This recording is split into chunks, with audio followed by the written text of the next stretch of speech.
রবিবার ভারতের ডিজিএমও পাকিস্তানের কাউন্টার পার্টকে ফোন করে যুদ্ধবিরতি লঙ্ঘন না করার হুঁশিয়ারি দেন। সেই আবহে আজ বেলা 12টায় সংঘর্ষ বিরতি আলোচনায় বসতে চলেছেন দুই দেশের ডিজিএমও। সংঘর্ষ বিরতির পর ডিজিএমও স্তরে এই প্রথম আলোচনায় ভারত পাক সামরিক বাহিনী। আজ দুপুর 12টায় যুদ্ধবিরতির পর এই প্রথম দুই দেশের ডিজিএমও তারা বৈঠকে বসতে চলেছেন। সংঘর্ষ বিরতির পর এই প্রথম মুখোমুখি ভারত এবং পাকিস্তান। যুদ্ধবিরতির পর আজ দুপুর 12টায় বৈঠকে বসতে চলেছে ভারত এবং পাকিস্তান।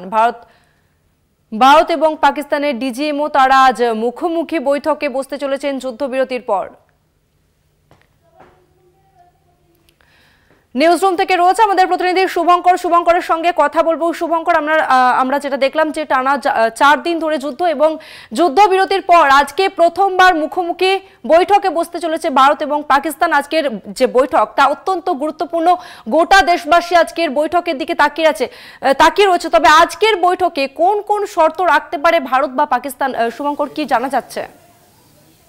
দেখো তসমিনা, গত কয়েকদিনের যে ঘটনাপঞ্জি তাতে কিন্তু পাকিস্তান যে অনেকটাই কোণ ঠাসা সেটা কিন্তু প্রমাণিত, এবং পাকিস্তানের তরফ থেকে কিন্তু এই যে প্রস্তাব ডিজিএমও বৈঠকে সেটি কিন্তু আনা হয়েছিল। এবং তারপর আমরা জানি যে আজ বেলা 12টা নাগাদ এই ডিজিএমও লেভেলের বৈঠক রয়েছে, বিশেষ করে ভারতীয় ডিজিএমও রাজীব ঘাই এবং সেই সঙ্গে সঙ্গে পাকিস্তানের ডিজিএমও কাসিফ আবদুল্লাহ, তাদের মধ্যে এই বৈঠক হবে। এবং তোমায় জানিয়ে রাখি যে এখনো পর্যন্ত এই বৈঠকের কি আলোচনা বা বলা যেতে পারে কী কী দাবি, সেই দাবিগুলো স্পষ্ট না হলেও তুমি জানো যে বিগত কয়েকদিন ধরে যেহেতু কাশ্মীর উপত্যকা একেবারেই উপদ্রুত, সেই সঙ্গে সঙ্গে ভারতীয় বিশেষ করে সীমান্ত যে রেখাগুলো রয়েছে সেখানে বিশেষ করে পশ্চিমী সীমান্ত রেখা বরাবর যেভাবে আমরা দেখেছি অশান্তই ছড়িয়েছে, এবং পাকিস্তান যেভাবে বারবার তাতে কিন্তু মদদ দিয়ে যে উস্কানিমূলক ঘটনাগুলো ঘটিয়েছে তাতে স্বাভাবিকভাবেই কিন্তু এই যে সংঘর্ষ বিরতি লঙ্ঘন সেটি বারবার চোখে আঙ্গুল দিয়ে দেখিয়ে দিয়েছে। পাকিস্তান কোনো রকম আলোচনার কথা বললে বা সিজফায়ারের কথা বললেও, কোনো চুক্তিতে সম্মতি দিলেও সেটি কিন্তু তারা মানে না, তারা বিশ্বাসঘাতকতা বারবার দেখায়। কিন্তু তারপরও দেখা গিয়েছে ভারত যেভাবে প্রত্যুত্তরে পাল্টা যেভাবে তারা প্রতিরোধ গড়ে তুলেছে, বারবার দেখা গিয়েছে যে একাধিক জঙ্গি ঘাঁটি ধ্বংস থেকে শুরু করে বেশ কয়েকটি এয়ারবেস এবং বেশ কয়েক জায়গায় যেভাবে আঘাত এনেছে ভারতীয় বায়ুসেনা থেকে শুরু করে ভারতীয় সেনা, সেইখানে দাঁড়িয়ে পাকিস্তান একেবারে কোণঠাসা হয়ে পড়েছে। এবং এই বৈঠকটা তাদের কাছে অত্যন্ত জরুরি ছিল।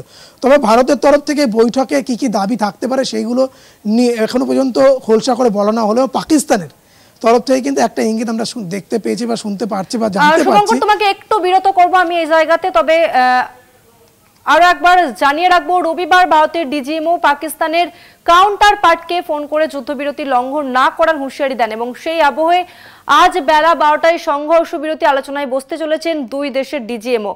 সংঘর্ষ বিরতির পর ডিজিএমও স্তরে এই প্রথম আলোচনায় ভারত এবং পাকিস্তানের সামরিক বাহিনী। সংঘর্ষ বিরতির পর ডিজিএমও স্তরে এই প্রথম আলোচনায় ভারত এবং পাক। देखिए, आज भारत और पाकिस्तान के director general of military operations के बीच में जो मीटिंग होने वाली है वो बेहद महत्वपूर्ण है। इस मीटिंग का जो फोकस है वो इस सीज फायर को लेकर के जो सहमति बनी है और उसको किस तरीके से बना कर रखा जाए, इसको एक परमानेंट सीज फायर में बदला जाए, ये अवश्य इसका फोकस होगा। और जाहिर है कि इस मीटिंग में जो पाकिस्तान के द्वारा कल इसका वायलेशन किया गया वो विषय भी अवश्य उठाया जाएगा, और इस तरीके के जो वायलेशंस हैं वो फर्दर न हो। और पाकिस्तान जाहिर है कि इस मीटिंग के माध्यम से भारत ऐसे एश्योरेंसेस को हासिल करने की भी कोशिश अवश्य करेगा कि जिससे कि ये सुनिश्चित किया जा सके कि पाकिस्तान की तरफ से भारत के विरुद्ध कोई हमले नहीं होंगे, किसी तरीके का कोई प्रोवोकेटिव स्टेप्स, एस्केलेटरी स्टेप नहीं लिया जाएगा। तो इन सभी बातों के ऊपर और अधिक गहरे तरीके से सहमति बनाने के उद्देश्य से, ताकि ये जो सीज फायर बना रहे और दोनों देशों के बीच में एक शांति बनी रहे, उस उद्देश्य से ये बैठक बेहद महत्वपूर्ण है। और अब ये देखना है कि इस बैठक का क्या आउटकम निकलता है और उसके बाद जो प्रेस ब्रीफिंग भारत की सरकार की तरफ से की जाएगी और पाकिस्तान की तरफ से भी इसके बारे में अवश्य ही ब्रीफिंग होगी। तो ये सारे आउटकम्स क्या होते हैं इस मीटिंग के बाद ही पता चलेंगे। लेकिन आज ये जो मीटिंग है वो बेहद महत्वपूर्ण है और इसका उद्देश्य इस सीज फायर के सहमति को और अधिक मजबूत बनाने का है और इसको कैसे बनाए करके रखा जा सके और कैसे शांति को मेंटेन किया जा सके, उसके ऊपर ही फोकस है।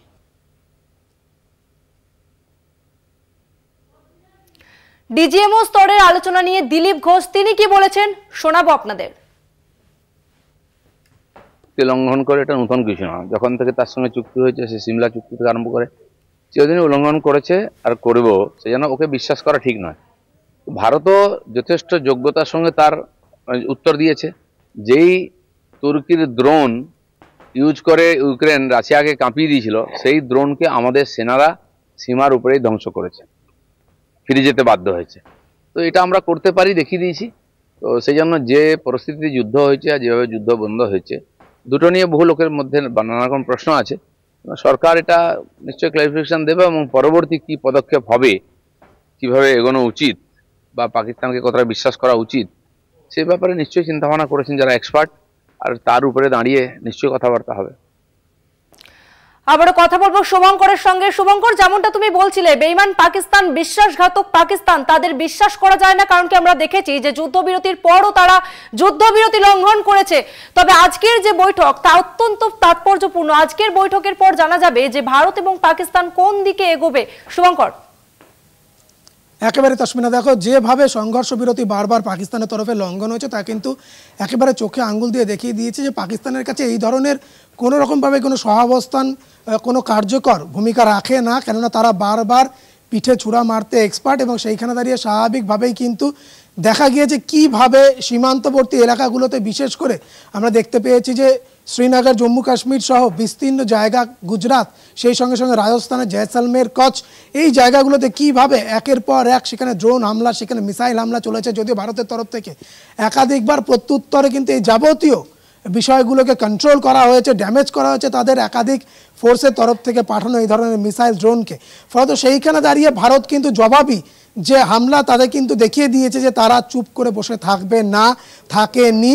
এবং ভারত কখনোই আগে থেকে আগ বাড়িয়ে কোনো দেশের ওপরে হামলা করে না, কোনো দেশকে আক্রমণ করে না। জবাবি হামলায় কিন্তু ভারত দেখিয়ে দিয়েছে কিভাবে পাকিস্তানের কোমর ভাঙতে হয়।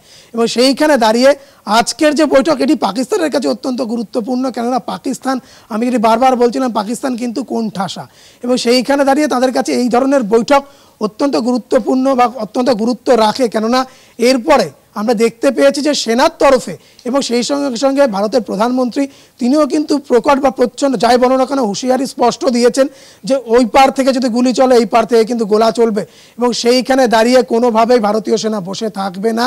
এইভাবে কিন্তু জবাবি হামলা তারা চালাবে এবং সেইখানে দাঁড়িয়ে পাকিস্তান তাদেরকে কি করে চুপ করাতে হয় সেটা ভারত ভালোভাবেই জানে। সেইখানে দাঁড়িয়ে কারুর কিন্তু অঙ্গুলি হলন বা চোখ রাঙানি ভারত বরদাস্ত করবে না, স্পষ্ট একবারে করে দিয়েছে সেখানে তারা। সেইখানে দাঁড়িয়ে আজকের বিশেষ করে যে বৈঠক, আমরা জানি কয়েকদিন আগে যখন 7 তারিখে যখন থেকে এই ধরনের পাকিস্তানের যে সংঘর্ষ বিরতি চুক্তি লঙ্ঘন শুরু হয়, তার আগে কিন্তু আমরা দেখতে পেয়েছিলাম যে আলোচনা হয়েছিল এবং এই ডিজিএমও লেভেলের যে বৈঠক তা হবে বলে জানানো হয়েছিল 12 তারিখ বেলা 12টায়।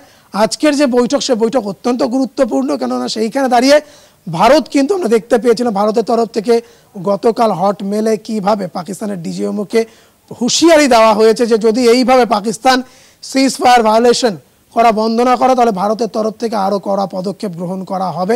তারপরে কি দেখা গেল যে গতকাল রাত এবং আজকে মিলিয়ে সকালবেলা আমরা দেখতে পেলাম যে জম্মু কাশ্মীরের বিস্তীর্ণ এলাকা, ওয়েস্টার্ন নর্থ ইস্টার্নের বিভিন্ন জায়গা, সেইখানে দাঁড়িয়ে ওয়েস্টার্ন নর্দার্নের বিভিন্ন জায়গা, সেইখানে দাঁড়িয়ে কিন্তু আমরা দেখতে পেলাম যে অনেকটাই শান্তিপূর্ণ সেখানে বাতাবরণ রয়েছে, কেননা রাত থেকে সেখানে কোনো রকমভাবে কোনো গোলাগুলি বর্ষণ, এমনকি কোনো রকম কোনো ড্রোনের কিন্তু আমরা দেখতে পাইনি সেখানে আকাশে উঠতে। ফলে সেইখানে দাঁড়িয়ে পাকিস্তান যে কিছুটা পিছিয়ে পড়েছে বা বলা যেতে পারে কয়েক স্টেপ পিছিয়ে গিয়েছে এই বিষয়টি নিয়ে সেটা কিন্তু একেবারে স্পষ্ট। এবং সিজ ফায়ারের যে কথাটি ছিল সেটা কিন্তু আমরা দেখতে পেলাম গতকাল কিছুটা হলেও পালন করা হয়েছে পাকিস্তানের তরফ থেকে, কেননা ইন্ডিয়ান আর্মিকে উদ্ধৃত করা আজ এএনআই যে পোস্ট করেছে সেখানে কিন্তু এই বিষয়টি স্পষ্ট যে জম্মু কাশ্মীর থেকে শুরু করে বেশ কয়েকটি জায়গা যেগুলো বিগত বেশ কয়েকদিন ধরে অশান্ত ছিল, যেখানে আমরা দেখেছি একের পর এক রাত্রে কী করে ব্ল্যাক আউট হয়ে যাওয়া, সাইরেন বাজানো, সেখানে নাগরিকদের ঘরের ভেতরে থাকার পরামর্শ দেওয়া ডিএমদের তরফ থেকে, এইগুলো কিন্তু আমরা দেখতে পেয়েছি গতকাল একেবারেই হয়নি। গতকাল একেবারে শান্তিপূর্ণ পরিবেশ ছিল, যেটি ইন্ডিয়ান আর্মি বা ভারতীয় আর্মির তরফ থেকে বলা হচ্ছে। এবং সেইখানে দাঁড়িয়ে স্বাভাবিকভাবেই আজ যে বৈঠক রয়েছে ডিজিএমও লেভেলের, সেই বৈঠক গুরুত্বপূর্ণ হতে চলেছে, কেননা ভারত এই বৈঠক হয়তো জানতে চাইবে কেন পাকিস্তান বারবার এই ধরনের সিজ ফায়ার ভায়োলেশন করছে। এবং সেইখানে দাঁড়িয়ে এরপরে কিন্তু যদি এই ধরনের কোনো পদক্ষেপ করা হয়, কেননা কয়েকদিন আগেও আমরা দেখেছি যে ভারতের বিদেশ সচিব বিক্রম মিশ্রি তিনি কিন্তু স্পষ্ট জানিয়েছিলেন, সেখানে স্পষ্ট জানানো হয়েছিল যে ভারতের বিরুদ্ধে নেওয়া কোনো রকম জঙ্গি কার্যকলাপ বা পদক্ষেপ কিন্তু যুদ্ধের সমতুল্য ধরা হবে। ফলে সেইখানে দাঁড়িয়ে এই হুঁশিয়ারিগুলো কিন্তু কোনো না কোনো জায়গায় কাজ করেছে। এবং সেই সঙ্গে সঙ্গে ভারত যেইভাবে তার 3 ধরনের যে সেনা রয়েছে এবং সেই সেনার তরফ থেকে যেভাবে জবাবি হামলা চালানো হয়েছে পাকিস্তানের ওপরে, সেইখানে দাঁড়িয়ে স্বাভাবিকভাবে কিন্তু পাকিস্তান অনেকটাই বলা যেতে পারে তারা এই মুহূর্তে নতমস্তক। এবং সেইখানে দাঁড়িয়ে এই বৈঠক তাদের কাছে আজ গুরুত্বপূর্ণ হতে চলেছে। পাকিস্তানের তরফ থেকে বেশ কিছু দাবি রাখা হবে বলে আমরা জানতে পারছি, সেখানে অবশ্যই সিন্ধু জল চুক্তি সেটি যেরকম আসতে পারে, একই সঙ্গে কাশ্মীর যে সমস্যা সেই সমস্যা, জঙ্গি সমস্যা, কিন্তু সেক্ষেত্রে আমরা বারবার দেখেছি কী করে জঙ্গিদের একাধিকভাবে মদত দেওয়া, সেইখানে বিভিন্ন ধরনের ইন্টারন্যাশনাল ফান্ডগুলোকে কি করে জঙ্গি কার্যকলাপে ব্যবহার করা, যেগুলো বারবার প্রমাণিত হয়েছে পাকিস্তানের বিরুদ্ধে।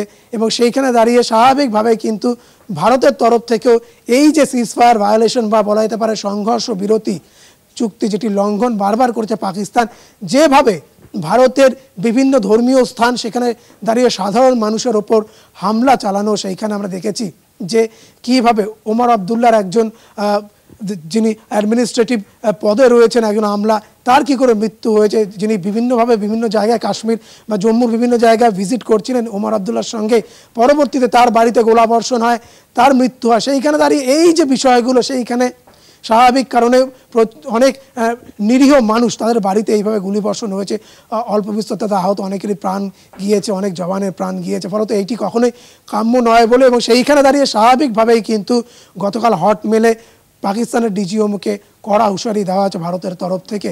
এবং আজ ডিজিএমও লেভেলের যে বৈঠক রয়েছে, এই বৈঠক অত্যন্ত গুরুত্বপূর্ণ হতে চলেছে। এবং এই বৈঠক শেষে কি নির্যাস তার বেরিয়ে আসে সেদিকেও আমাদের নজর থাকবে তাসমিনা। এবং তারপর যখন প্রেস ব্রিফিং হবে সেখানে কিন্তু বিষয়গুলো স্পষ্ট হয়ে যাবে আরও যে দুই তরফে কি কি আলোচনা হলো এবং তার নির্যাস কি বেরিয়ে আসছে। তাসমিনা, ধন্যবাদ তোমাকে শুভঙ্কর।